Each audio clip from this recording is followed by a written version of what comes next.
नमस्ते दोस्तों, सनातनी वाइब्स में आपका स्वागत है, जहां हम आपको भारतीय संस्कृति और शास्त्रों के गूढ़ रहस्यों से अवगत कराते हैं। महाभारत, जिसका हर अध्याय और हर घटना अपने आप में अनमोल है। आज हम आपको बताएंगे कैसे इस महान ग्रंथ में 18 की संख्या का अत्यंत महत्व है। चाहे वह 18 अध्याय हो, 18 दिन का युद्ध या फिर 18 बचे हुए योद्धा। आइए इस अनोखी कथा का अनावरण करते हैं। महाभारत युद्ध में 18 की संख्या का अत्यंत महत्व है।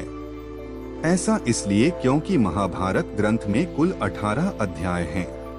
भगवान श्री कृष्ण ने कुरुक्षेत्र के मैदान में अर्जुन को 18 दिन गीता का ज्ञान दिया था।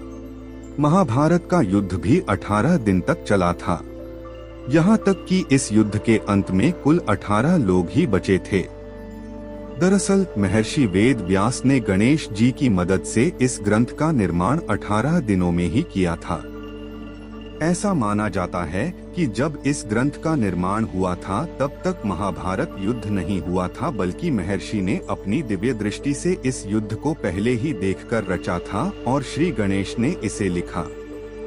इसी कारण महाभारत ग्रंथ के 18 अध्याय 18 दिन में लिखे गए थे, यानी कि एक अध्याय एक दिन में और उसी अध्याय के अंतर्गत होने वाली घटनाएं घटित हुई। ऐसे में महाभारत का युद्ध 18 अध्याय के अनुसार 18 दिन तक चला।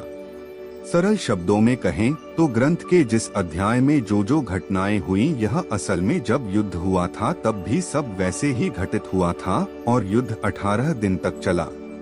महाभारत के अंतिम यानी 18वें दिन भीम दुर्योधन की जंघा पर प्रहार करते हैं, जिससे दुर्योधन की मृत्यु को हो जाती है और इस प्रकार दुर्योधन की मृत्यु होने से पांडव विजयी हो जाते हैं।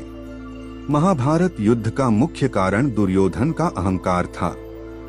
वह पांडवों को एक सुई के बराबर भी भूमि देने को तैयार नहीं था।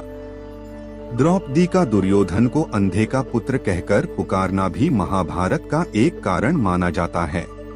कौरवों और पांडवों का आपस में जुआ खेलकर द्रौपदी को दांव पर लगाना भी महाभारत युद्ध का एक कारण है।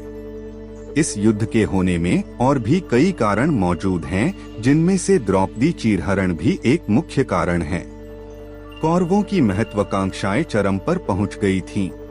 वह अकेले ही सारा राजपाट हड़प लेना चाहते थे।